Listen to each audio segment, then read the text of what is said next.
था पहला साइंटिस्ट जिन्होंने एटम शब्द का पहला बार प्रयोग किया। कौन शब्द का किया? एटम शब्द का प्रयोग किया। उसके अलावे डाल्टन ने बताया कि परमाणु अविभाज्य है और परमाणु अविभाज्य है, और इसी सिद्धांत को कहा गया डाल्टन का परमाणुवाद का सिद्धांत। तीसरा वैज्ञानिक के बारे में पढ़े, जे थॉमसन। इसके बारे में जे थॉमसन आया, अपना एक प्रयोग किया जिसे कहा गया डिस्चार्ज की प्रयोग, विसर्ग नली प्रयोग। और इस प्रयोग में उन्होंने कैथोड किरण का खोज किया और बोला कैथोड किरण जिन छोटे छोटे कणों से मिलकर बना होता है वह पदार्थ का मौलिक कण है, और उस मौलिक कण का नाम इलेक्ट्रॉन रखा। और पदार्थ का पहला मौलिक कण इलेक्ट्रॉन का खोज होता है। जे थॉमसन एक मॉडल देते हैं जिसे जे थॉमसन का परमाणु मॉडल तरबूज मॉडल के नाम से जाना जाता है। और उसके बारे में उन्होंने बताता है कि परमाणु धन आवेशित गोला होता है, उसके अंदर इलेक्ट्रॉन उसी तरह से बिखरे रहते हैं जैसे तरबूज में उसके बीज बिखरे रहते हैं। उसके बाद आता है रदरफोर्ड। रदरफोर्ड आता है। रदरफोर्ड अल्फा प्रकीर्णन प्रयोग करता है।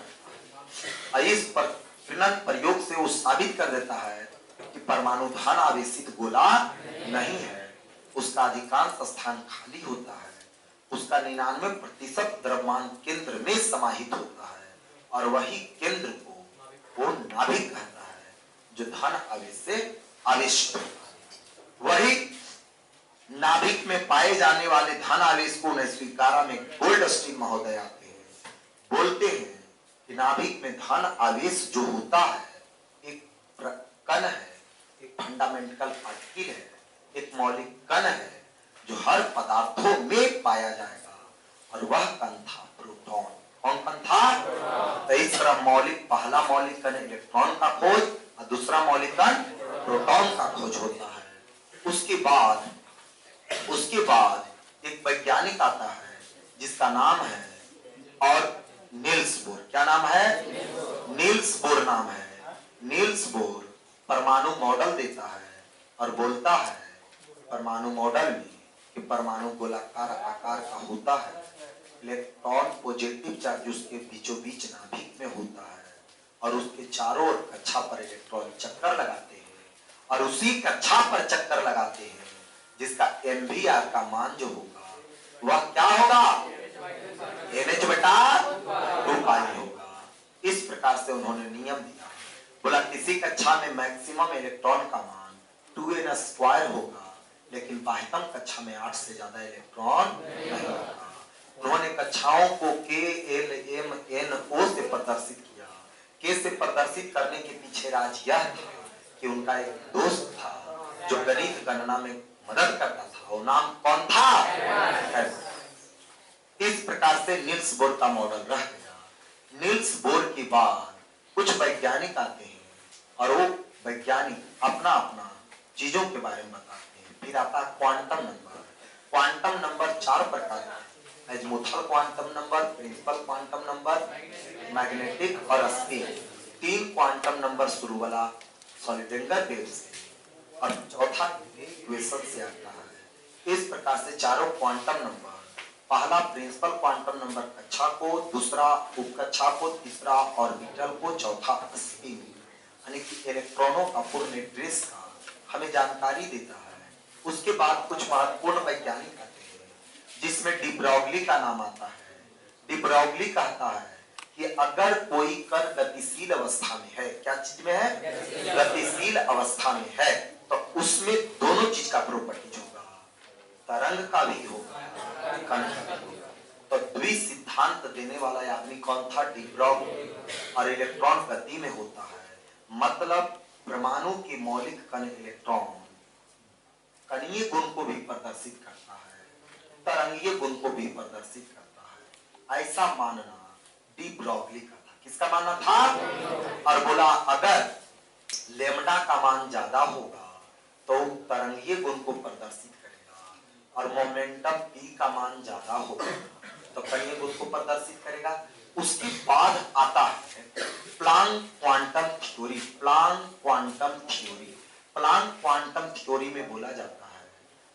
भी वस्तु उष्मा का या तो ग्रहण करता है या तो उसे उष्मा को उत्सर्जन करता है, या तो उत्सर्जन करता है या तो अवशोषण करता है, तो लगातार नहीं करता। छोटे छोटे एनर्जी के पॉकेट के रूप में करता है, और वही छोटे छोटे एनर्जी के पॉकेट उन्होंने क्वांटम, क्या बोला? तो what is quantum? A small pocket of energy is called quantum.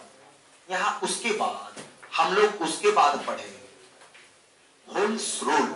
Holes rule में बोला गया किसी भी ऑर्बिटल को जब भरेंगे तो आगे सिंगली भरेंगे, सेम स्पिन के साथ, बचेगा तो दोहराएंगे अपोजिट स्पिन के साथ। तो इस तरह उन्होंने बताया कि एक ऑर्बिटल में इलेक्ट्रॉन रहेगा दो, जिसमें एक का स्पिन कहाँ रहेगा, एक का स्पिन कहाँ रहेगा। उसके बाद हम लोग थ्योरी के रूप में पढ़ेंगे पॉली का अपभर्जन नियम। क्या पढ़े? पॉली का अपभर्जन नियम।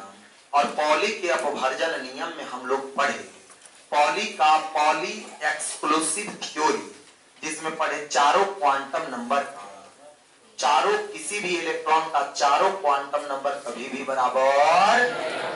बराबर नहीं होगा।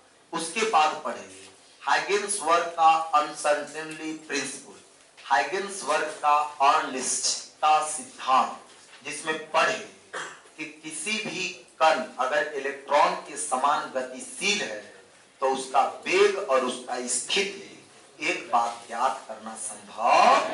अगर वेग ज्ञात करेंगे तो स्थिति पता नहीं चलेगा, और स्थिति ज्ञात करेंगे तो वेग पता नहीं चलेगा। यानी कि del x into del p greater and equal h बटा 4 पाई इक्वल वैलेंट होगा। इस प्रकार से हाइगेन्सबर्ग का अनसर्टेनली प्रिंसिपल खत्म हो गया।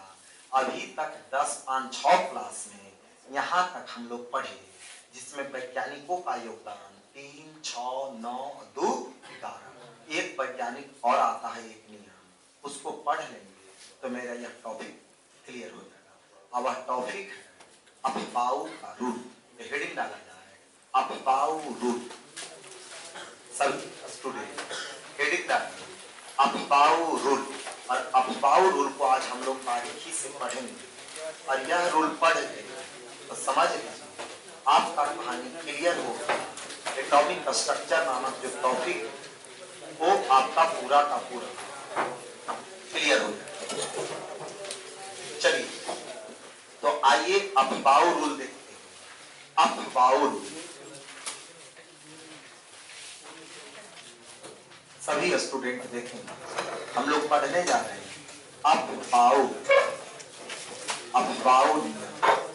हला नहीं, अफबाऊ नियम सबसे पहला पॉइंट कि अफबाऊ नियम है क्या। तो अभी अभी हम लोग पढ़े थे कि किसी भी एटम में केंद्र के चारों ओर कक्षा होता है, कक्षा कक्षा में होता है ना। तो इलेक्ट्रॉन को ध्यान देना बाबू, अफबाऊ रूल क्या है। तो इलेक्ट्रॉन को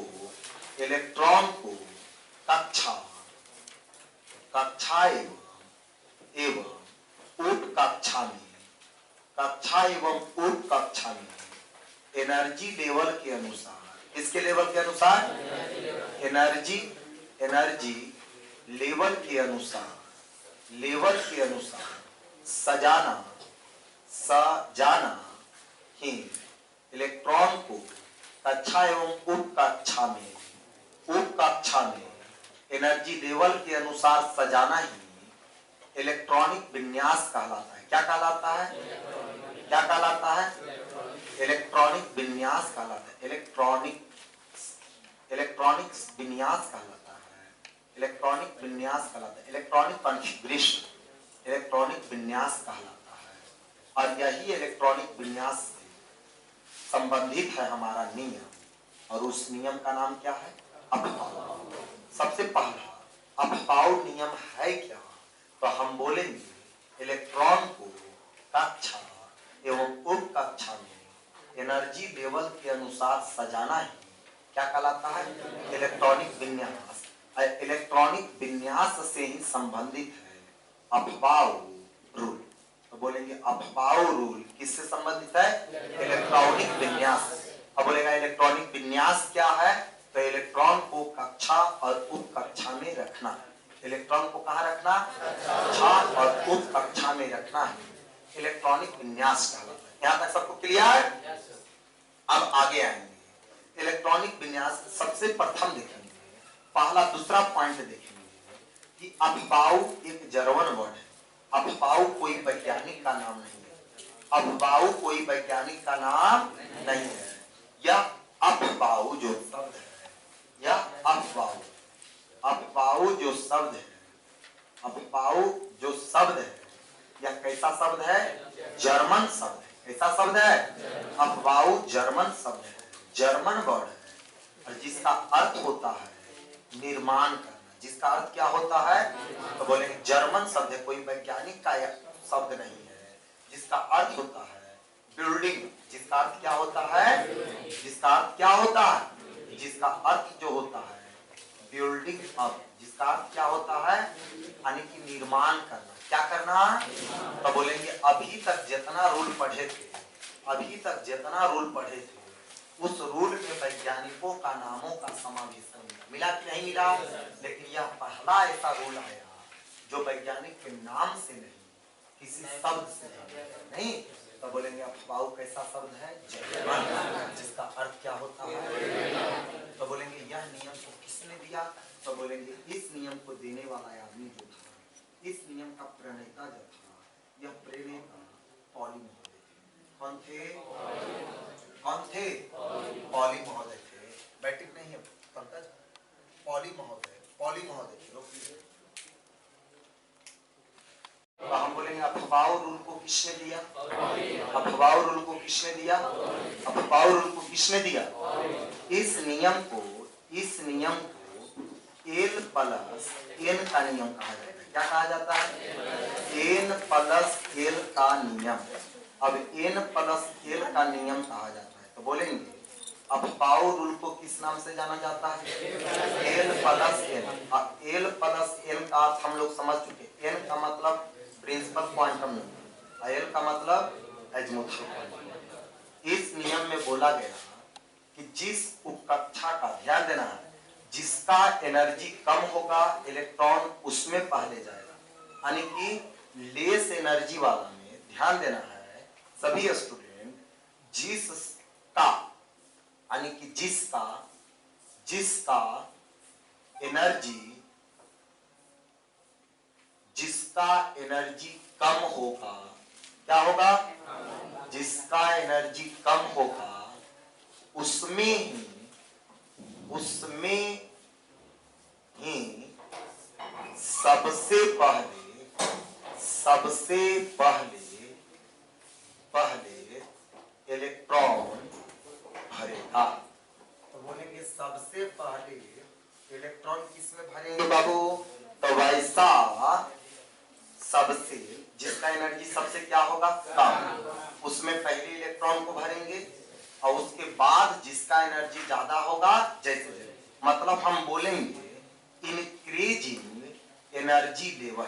एक लाइन में अगर बोलना चाहेंगे तो हम बोलेंगे इलेक्ट्रॉनवा जो भरेगा यह किसके अनुसार भरेगा? Increasing energy level. तो इंक्रीजिंग एनर्जी लेवल का मतलब बढ़ता ऊर्जा स्तर, बढ़ते ऊर्जा स्तर। तो कैसे पता चलेगा कि किसका ऊर्जा ज्यादा है? तो यहाँ पे एक नियम आएगा कि जिसका n प्लस एल का मान, n प्लस एल का मान, n प्लस एल का मान, जिसका n प्लस एल का मान कम होगा, क्या होगा? कम होगा उसका ऊर्जा कम होगा। उसका ऊर्जा क्या होगा? उसका ऊर्जा क्या होगा? कम होगा। और जिसका n प्लस एल का मान ज्यादा होगा उसका ऊर्जा ज्यादा होगा। अब अगला छठा, जब n प्लस एल का मान समान हो जाए, क्या हो जाए? समान हो तो n का मान कम तो ऊर्जा कम होगा, ऊर्जा कम होगा। अब समझना है, अगर हम एनर्जी लेवल को निकाल लिए बाबू, तो बताओ इलेक्ट्रॉनिक विन्यास करना आ जाएगा। अब आइए, पहला कक्षा में मैंने बताया था खाली एस होता है, दूसरा में एस और पी दोनों होता है कि नहीं हो, तीसरा में जो होता है एस भी होता है, तीसरा में पी भी होता है, तीसरा में डी भी होता है, चौथा में एस होता है, चौथा में पी होता है, चौथा में डी। उस अनुसार से आगे चलते चल जाएगा। चलिए अब सबका हम निकालते हैं बारी बारी से एन का मान। तो हम सब बच्चा को बताए थे एन का मतलब जो आगे गुना होल रहता है, तो आगे गुना होल है कितना, एक, आगे कितना, दो, आगे कितना, दो, आगे कितना, तीन, आगे कितना, तीन, आगे कितना, तीन, आगे कितना, चार, आगे कितना, चार। फिर उसके अलावा मैंने थ्योरी दिया था, एक एल होता है, एक ध्यान देना है, एल का मान, एल का मान जो होता है बाबू, यह एस के लिए, किसके लिए याद आ रहा है, एस पी डी एफ बताए थे इतना। हम बोले थे कि चारों में याद करना एल का मान 0, 1, 2 याद आ रहा है। अब उसके अनुसार हम एस में एल का मान निकालेंगे, एल का मान, तो एल का मान कितना आ गया, 0, यहाँ पर कितना आ गया, 0, यहाँ पर कितना आ गया, 1, यहाँ पर कितना आ गया, 0, यहाँ पर कितना आ गया, 1, यहाँ पर कितना आ गया, 2, यहाँ पर कितना आ गया, 0, यहाँ पर कितना आ गया, 1 बाबू। अब हमको क्या निकालना है, तो अब हमको निकालना है, क्या निकालना है, अब निकालना है n प्लस एल का मान। तो निकालिए, तो जोड़ेंगे तो कितना आ गया, 1, जोड़ेंगे तो कितना आ गया, 2, जोड़ेंगे तो कितना आ गया, 3, जोड़ेंगे तो कितना आ गया, 3, जोड़ेंगे तो कितना आ गया, 4, जोड़ेंगे तो कितना आ गया, 5, जोड़ेंगे तो कितना आ गया, 4, जोड़ेंगे कितना आ गया, 5। यहाँ तक सबको क्लियर कंसेप्ट। अब हम अभी अफबाउ रूल में क्या पढ़े हैं कि जिसका एनर्जी लेवल कम होगा उसी में सबसे पहले इलेक्ट्रॉन भरेगा। अब एनर्जी लेवल कैसे निकालेंगे, तो n प्लस एल का मान कम होगा तो उसका ऊर्जा भी क्या होगा, कम होगा। तो बताओ सबसे ऊर्जा कम किसका आ रहा है, 1s का आ रहा है कि नहीं आ रहा है।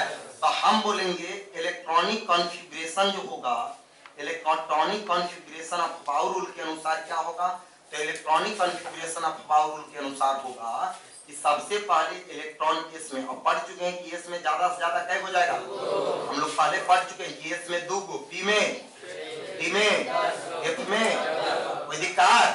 अब आगे आइए, अब देखिए, अब उसके बाद किस में जाएगा, 2s में जाएगा, 2s में भी 2 गो। अब 3 में बराबर हो गया मैच। तो देखो क्या लिखे हैं, क्या लिखे हैं, जब n प्लस एल का मान समान हो तो n का मान कम है तो ऊर्जा क्या होगा, कम। तो ये दोनों में 3 में n का मान देखेंगे, n का मान इसका कितना है, 3, इसका कितना है, 2, तो 2 वाला नहीं आगे बाबू, तो 2 वाला तो आगे 2p में जाएगा 6 में, और 2p के बाद 3s2 में जाएगा। अब 4 2 का है, इसका भी 4 है, इसका भी 4 है, तो 4 में जब बराबर मैच होगा किसको देखें, n को, तो n कितना है, 4, n कितना है, तो 3 वाला नहीं कम होगा, 3 वाला कम होगा तो 3p6। अब देखो 4s पहले की 3d पहले, 4s पहले की 3d पहले, क्यों कम मेहमान, तो बोलेंगे 4s को पहले भरेंगे और 3d10 को लास्ट में। अब 3d10 के बाद, अब 3d10 के बाद कौन भरेगा, कौन भरेगा, कौन भरेगा, 4, कौन भरेगा, 4p6 डॉट डॉट डॉट। इसी प्रकार से यह आगे कंटिन्यू होगा। यही है अफबाउ का नियम। आशा करते हैं समझ में आ गया होगा। एकदम फिर से एक बार, अफबाउ का नियम क्या है, तो इलेक्ट्रॉन को कक्षा में एनर्जी लेवल के अनुसार भरना ही इलेक्ट्रॉनिक विन्यास कहता है, और जिसमें इलेक्ट्रॉनिक विन्यास का अध्ययन किया जाता है उसी रूल को कौन रूल कहते हैं। यह अफबाउ एक कैसा शब्द है जिसका मतलब क्या होता है, इसका प्रणेता, प्रणेता मतलब समझ रहे हैं, गिवन बाय दिस रूल, किसने गिवन, किसने दिया, किसने किसने दिया? किसने दिया? अगला, इसे किस नाम से जाना जाता है? किस नाम से जाना जाता है? क्यों n+l कहा जाता है? क्योंकि पूरा का पूरा एनर्जी लेवल इसी से डिफाइन होता है। अगला, उसका एनर्जी पहले इलेक्ट्रॉन किस में जाएगा? तो जिसका एनर्जी कम होगा उसी में सबसे पहले जाएगा। अर्थात यह नियम इंक्रीजिंग एनर्जी लेवल पर आधार है। तो हम बोलेंगे अफबाउ रूल का बेस क्या है? बेस का मतलब उसका आधार। तो हम बोलेंगे उसका आधार बढ़ते एनर्जी लेवल है। कोई दिक्कत? यानी कि जैसे जैसे ऊर्जा बढ़ते जाएगा, जैसे जैसे इलेक्ट्रॉन वहां जाएगा, जिसका n+l का मान कम होगा उसी का ऊर्जा क्या होगा? कम।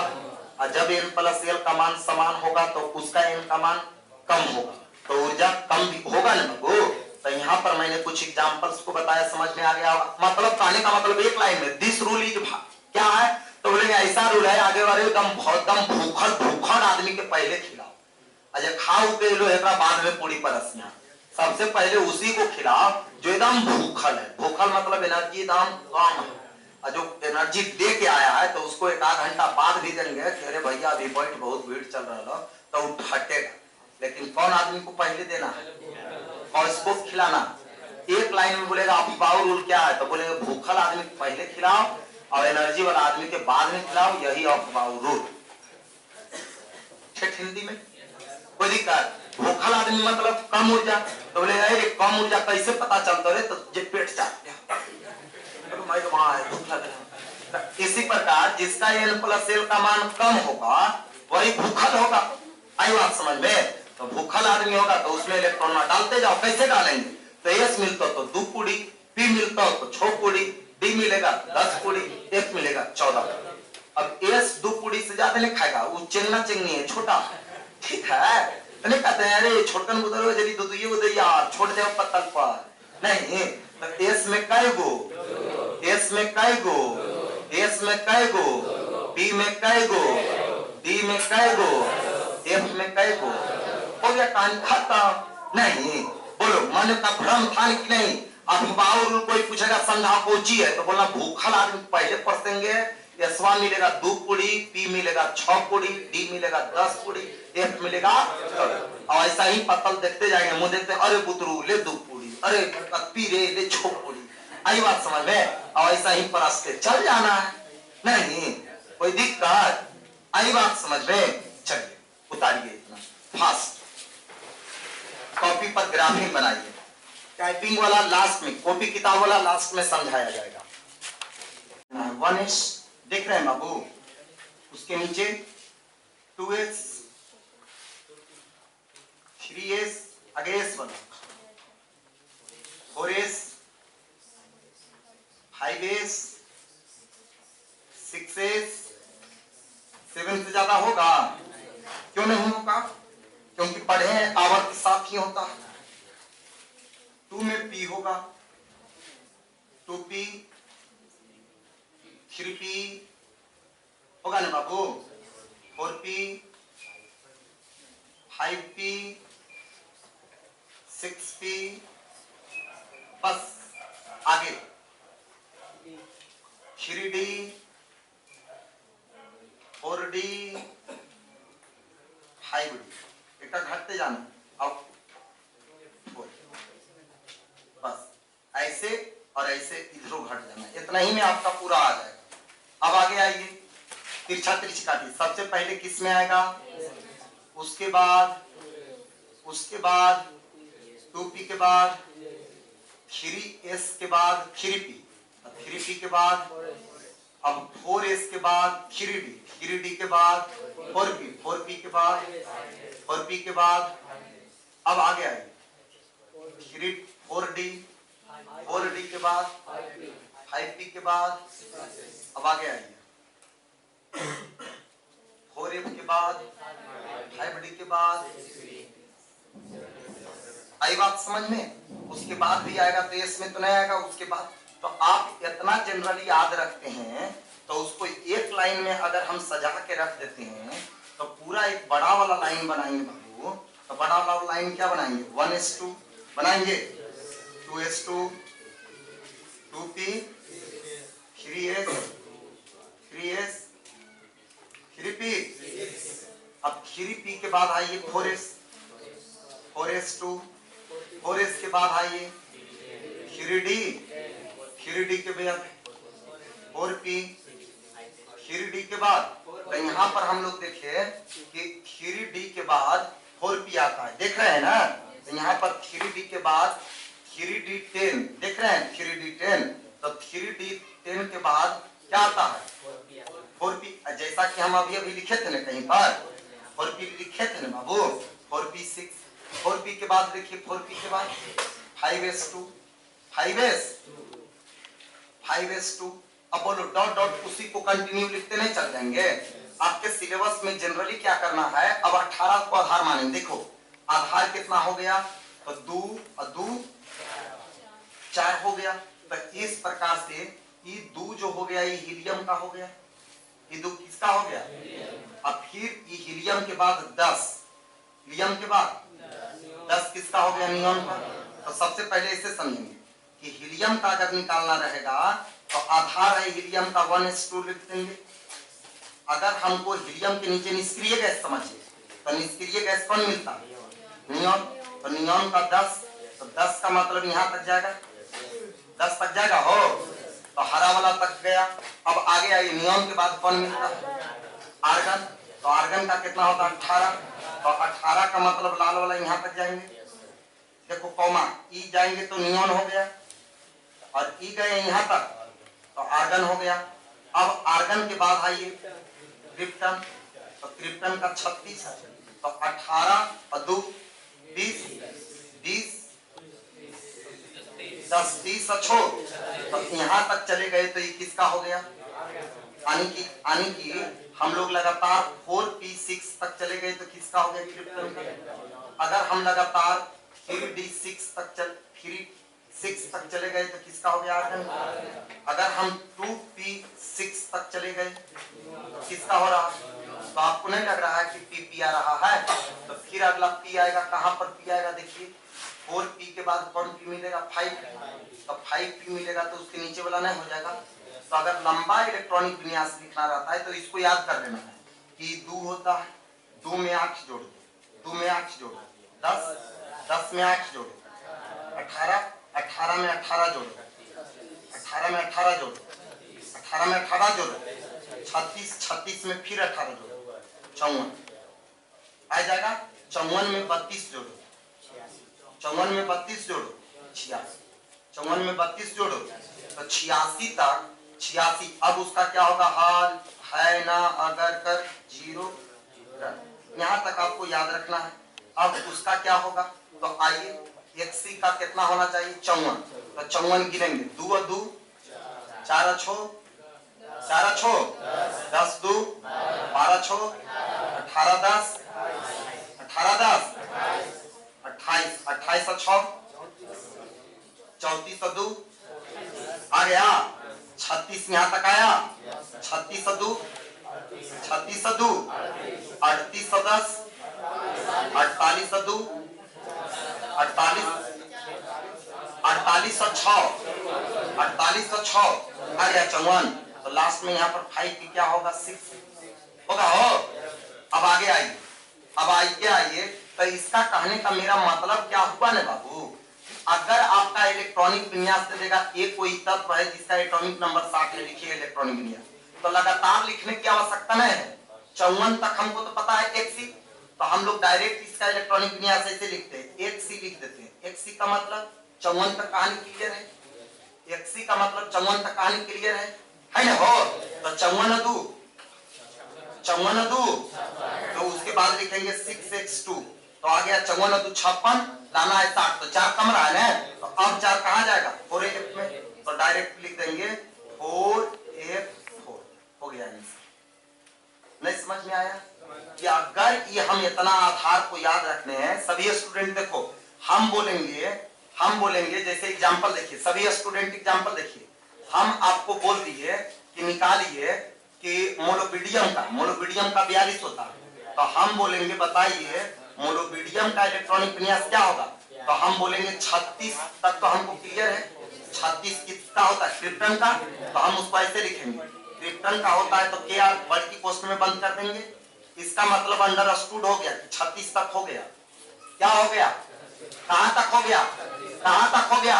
36 तक बोले तो 36 बोले तो कहां तक हो गया? 3p6 तक। कहां तक हो गया? अब 3p6 देखिए, 3p के बाद कौन आएगा? 3p के बाद क्या आएगा? तो 4s2। तो 36 सदु 36 सदु कम कह रहा है 4 में हो। अब 4 किस में जाएगा? 3d में। तो लास्ट में लिख देंगे 3d। नहीं समझ में आया? हम बोल दिए इतना लंबा चौड़ा इलेक्ट्रॉनिक विन्यास लिखने की आवश्यकता नहीं है, हम डायरेक्ट लिख दिए Kr4s2 3d4। बोलो यह तरीका समझ में आया?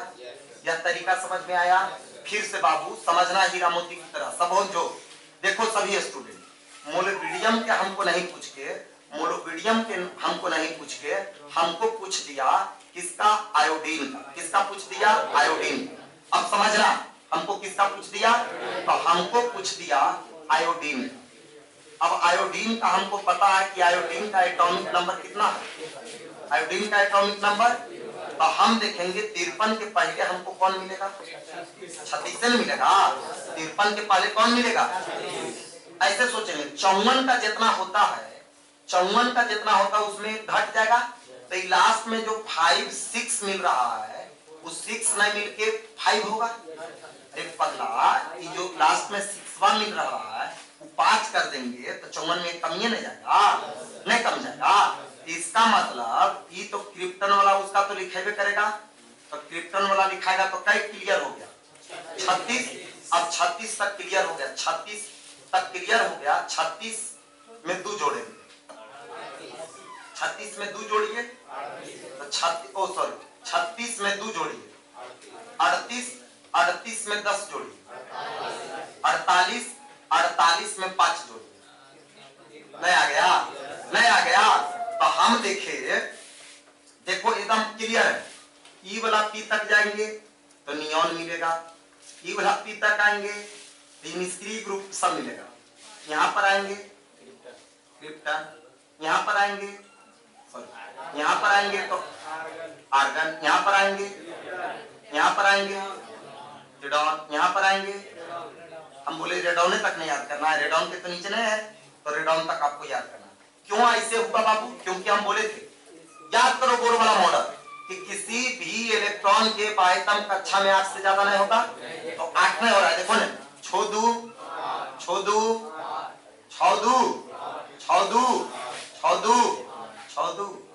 हो गया। तो हम बोलेंगे पी वाला जो रहेगा ये बीच बीचवा में रहेगा। पी वाला कहाँ रहेगा? यानी कि जिसके लास्ट में पी में पूरा 6 आ जाएगा, वो समझ लेना वो किसका होगा? निष्क्रिय गैस का। निष्क्रिय गैस में किसका?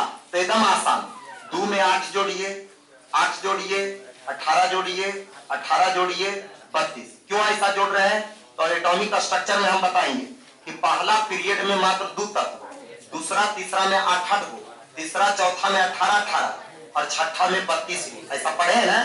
तो वही जोड़ते जा रहे हैं, अगला आते जा रहा है। नहीं लोड लिया? आया लोड लिया। तो इस प्रकार से यहाँ पर एक चीज और देखेंगे, एक चीज और यहाँ पर देखेंगे, एक चीज और देखेंगे जो अफवाह रूल का अपवाद है, और वो अपवाद को हर हालत में याद रखना है, और नहीं तो लटक जाइएगा। सभी स्टूडेंट देखिए इधर, क्या अपवाद को याद रखना है इस स्टाइल में। क्या स्टाइल में? कि जब किसी डी में अगर मिल जाए, कहा मिल जाए? डी में अगर 4 को मिल जाए तो आप जबरदस्ती उसको कान पकड़ के क्या कर देना? 5। और अगर डी में 9 मिल जाए तो जबरदस्ती उसको कान पकड़ के कर देना है 10। उसी को कहा जाता है एक्सेप्शन ऑफ अफवाह रूल। क्या कहा जाता है? एक्सेप्शन ऑफ अफवाह रूल। यानी कि अफवाह रूल का अपवाद क्या है? तो अफवाह रूल का अपवाद यही है। क्या अपवाद है? कि 4 वाला को क्या करने? 5। ऐसा क्यों करते हैं? क्योंकि हाफ फील्ड से ज्यादा फुल फील्ड स्टेबल होता है। हाफ, देखिए ध्यान देना है कि हाफ से ज्यादा फुल होता है और पार्शियली से ज्यादा हाफ होता है। तो 2 कॉन्सेप्ट आए, पार्शियली से ज्यादा स्टेबल हाफ फील्ड होता है और पार्शियली से ज्यादा स्टेबल फुल फील्ड होता है। मतलब कहने का मतलब फुल डी में याद करो, डी में मैक्सिमम कैसे होता है? 10। तो 10 का आधा 5। तो सबसे ज्यादा स्टेबल 10 होगा और 10 के बाद स्टेबल कौन होगा? 5। तो अगर 4 मिलेगा कहीं पर तो क्या कर देंगे, और अगर 9 मिलेगा तो क्या कर देंगे।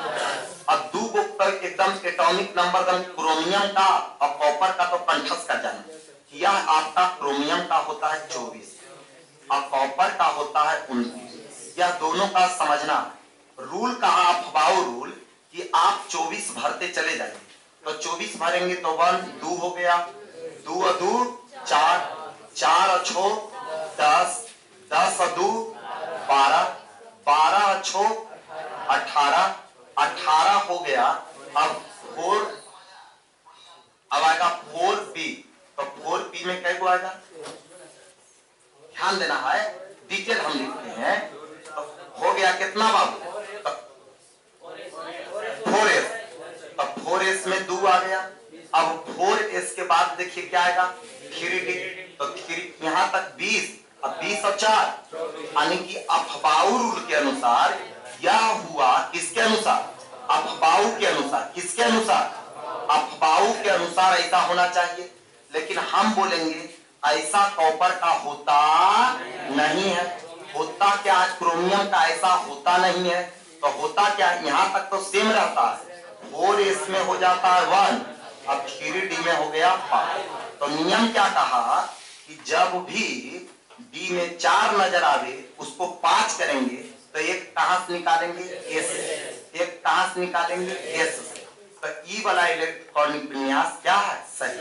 उसी प्रकार अगर कॉपर का लिखेंगे तो आएगा 1s2, 2s2, 2p6, 3s2, 3p6, 4s2 और 3d9, 20 और 9।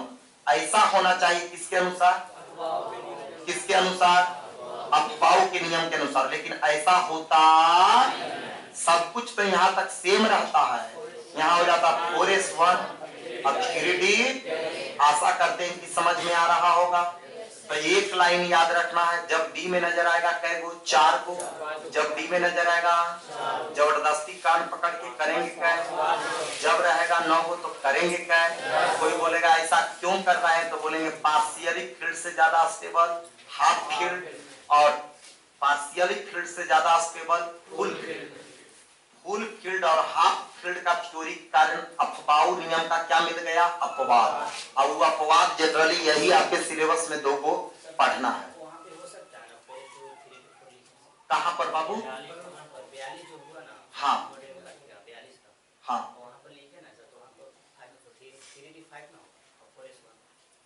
यहाँ पर, हाँ वही तो। अब हम रूल ने पढ़ गए, तो अब रूलवा पढ़े तो हम बोलेंगे ई वाला इलेक्ट्रॉनिक विन्यासवा क्या है, गलत। क्यों गलत है, क्योंकि अभी अभी नहीं पढ़े, उस समय नहीं बताए थे। तो अब उस नियम के अनुसार क्या है, गलत नहीं बाबू। तो अब यहाँ पर क्या कर देंगे, अपवाद। अब यहाँ पर क्या, यही चीज, इसीलिए तो उसको हम मिटा नहीं रहे थे। नहीं कि यहाँ पर हम क्रोमियम का और मोलोबिडियम का देखे तो मोलोबिडियम में भी आ गया लास्ट में क्या, 4। तो 4 वाला को क्या कर देंगे, 5।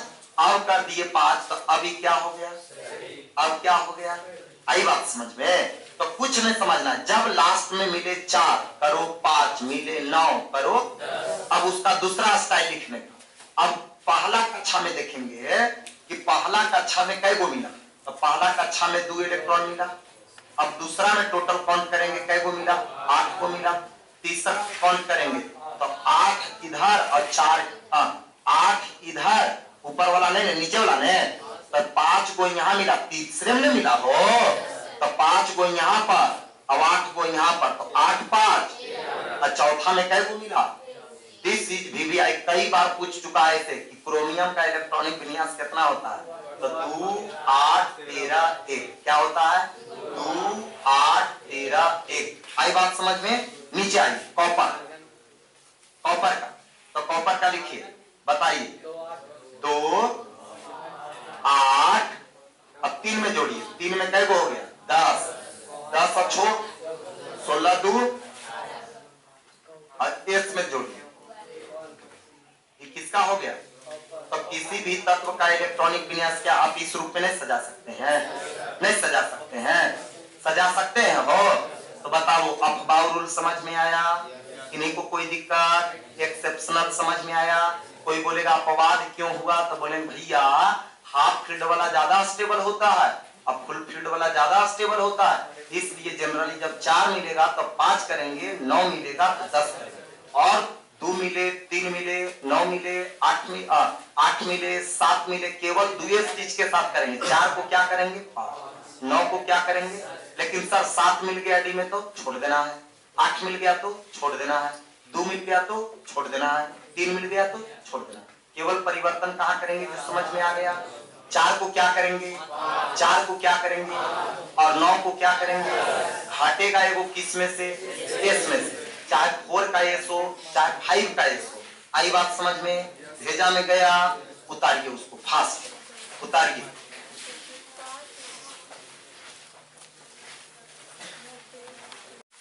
ग्रुप और किसी तत्व का ग्रुप, पीरियड और ब्लॉक की पहचान। किसी तत्व का ग्रुप, पीरियड और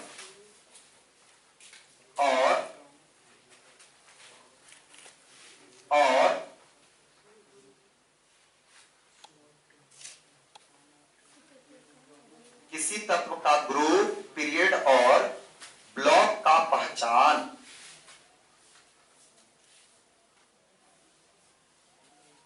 पहला पॉइंट जो ट्रिक बता रहे हैं उस ट्रिक को पालन करेंगे। To find period number, to find period number, to find period number.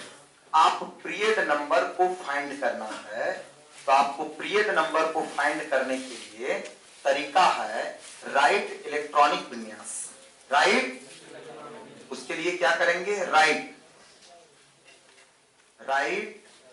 Electronic configuration. तो इलेक्ट्रॉनिक कॉन्फ़िगरेशन जब लिखेंगे तो मैक्सिमम वैल्यू ऑफ एन क्या देखना है, मैक्सिमम इसका देखना है, मैक्सिमम वैल्यू ऑफ ए। कि जब हम किसी चीज का ज्ञात करेंगे तो मैक्सिमम वैल्यू ऑफ ए, या आप ऐसे देखेंगे या हाइड्रोजन का एक है, इधर सजाना, इधर हम लोग देखिए सभी स्टूडेंट, इधर हम लोग देखिए 2 था, 10 था, फिर 8 जोड़िए 18, फिर 18 जोड़िए 36, फिर 54, फिर 32 जोड़िए 86। तो जस्ट इसमें एक जोड़िए, बताइए 2 में 1 जोड़ेंगे तो कितना होगा, 3। 2 में 1, यहाँ पर 1, 2 में 1 जोड़ेंगे तो कितना आएगा, 3। और बताइए 11, 19, 37, 8, 55, 87, और ऊपर में हाइड्रोजन का एक होता है नहीं। यही हो गया आपका पीरियड। ये हो गया एक दूसरा पीरियड, ये हो गया पहला पीरियड, ये हो गया दूसरा पीरियड, ये हो गया तीसरा पीरियड, ये हो गया चौथा पीरियड, ये हो गया 5वां, देख रहे हैं, यह हो गया 6ठा और ये हो गया 7वां। मतलब अगर एटॉमिक नंबर 1 और 1 से लेके 2 तक रहेगा तो बोलेंगे पीरियड नंबर 1। 3 से लेके 10 तक रहेगा तो बोलेंगे 2। 11 से लेके 18 तक रहेगा तो बोलेंगे 3। और 19 से लेके तो क्या बोलेंगे 4। 37 से लेके 54 तक और 55 से लेके 86 तक 6, और 87 से लेके 118 तक रहेगा तो क्या बोलेंगे 7। नहीं याद होगा। दूसरा हम तरीका दिए, जैसे दे दिया एक एग्जाम्पल, देखिए एक एग्जाम्पल दे दिया कि बताइए एक तत्व है, जैसे आपको दे दिए कैल्शियम, तो हम बोलेंगे कैल्शियम का एटॉमिक नंबर 20 है, तो बताइए वो कौन पीरियड का होगा। तो 20 से ज्यादा किस में आएगा, 19 से ज्यादा है, तो 19 से ज्यादा तो तुरंत आंसर कि 20 19 से कम की ज्यादा, 19 से ज्यादा की कम, ज्यादा, तो 19 किस पीरियड में, चौथा में, तो आंसर हो गया 4। बनाने का उसका दूसरा तरीका, उसका इलेक्ट्रॉनिक विन्यास लिखेंगे 1s2, 1s2, 2s2, 2p, 3s, 2 3p, 6, अब 4s। तो n का मान वो आगे में n नहीं होता है, वो n का मैक्सिमम मान कहाँ आया, n का मान मैक्सिमम कहाँ आया 4। तो जितना n का मैक्सिमम मान होगा वही मैक्सिमम मान क्या कहलाएगा, पीरियड।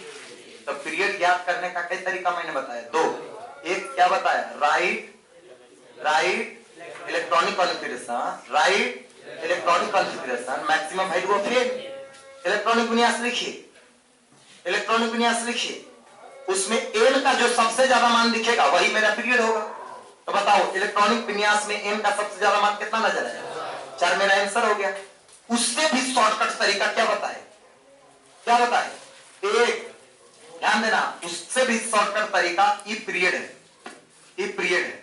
आपको एटॉमिक नंबर किससे ज्यादा देखना है, 1 से 2 तक, 3 से 10, 11 से 18, 19 से 36, 37 से 54, 55 से इतना, इतना से लेके इतना से लेके इतना से लेके, बोलो आसान ट्रिक है कि नहीं। हम बोलेंगे एक तत्व है जिसका एटॉमिक नंबर 76 है, यह किस आवर्त का होगा, तो 76 है यार, अच्छा 86 से कम हो और 55 से ज्यादा हो, छिन छिन, मतलब देखिए पटाख देना आंसर आएगा कि नहीं। हम बोलेंगे कोई तत्व है, कोई तत्व है जिसका एटॉमिक नंबर 29 है, किस पीरियड का होगा, तो 29 29। अच्छा बोलो, जादू का टेबल समझ में आया, कोई दिक्कत, कोई दिक्कत। दोनों तरीका अपना लेंगे, दोनों। पहला तरीका भी राइट द, यह वाला, ये हो गया पहला तरीका, ये हो गया थ्योरी वाला, और ये हो गया ट्रिक वाला। कल पढ़ेंगे ग्रुप के बारे में, आज इतना ही। कल हम लोग ग्रुप के बारे में पढ़ेंगे, आज बहुत ज्यादा केमिस्ट्री पढ़ा, कल मैं